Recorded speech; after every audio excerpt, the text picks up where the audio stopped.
होने जा रहा है और जो ये उपचुनाव हो रहा है लगातार यह प्रशासन की एक तरह की रणनीति बनी है कि करहल विधानसभा चुनाव हरा तो सकते नहीं हैं ये लोग, लेकिन जो जीत की जो अंतर है उसको घटाने की इनकी रणनीति बनी है। और मैं समझती हूँ कि जब 2022 में जो चुनाव हुआ था मैनपुरी लोकसभा का, तभी भी शासन और प्रशासन ने इसी रणनीति के तहत काम करते हुए जीत की संख्या, वोटों की गिनती को गिराने का पूरी कोशिश करी थी।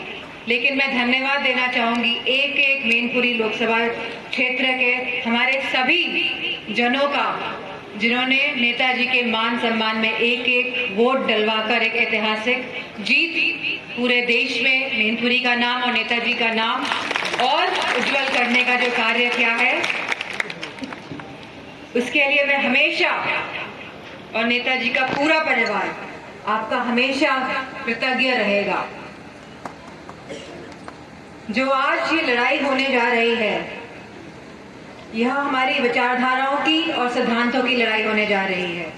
एक तरफ हमारे पास वो सिद्धांत है, वो विचारधारा है जो हमें आदरणीय श्रद्धेय नेताजी ने दी थी, जो हमेशा सबको साथ लेके चलने की बात करती थी, जो सबको मिलाकर आगे बढ़ने की बात किया करती थी।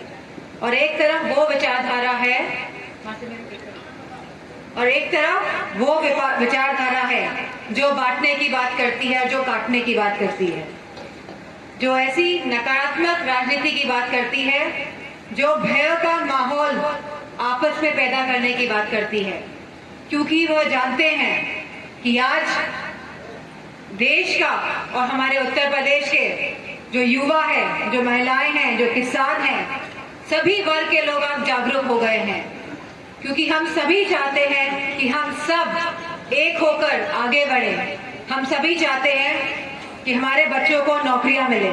किसान चाहता है कि बिजली सस्ती हो, किसान चाहता है कि खाद मिले, वो भी सही दामों में खाद मिले। जो हमारी महिलाएं, बेटियां, बहुएं सब चाहती हैं कि सुरक्षा महिलाओं को मिले।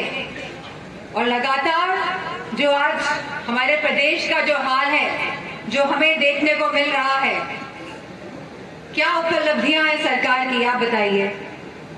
मैं आप सबसे पूछना चाहती हूँ, सरकार की क्या उपलब्धियां हैं। 10 साल का शासन बहुत बड़ा समय होता है, जहां हम अपनी पीढ़ियां बदलते हुए देख लेते हैं कहीं ना कहीं।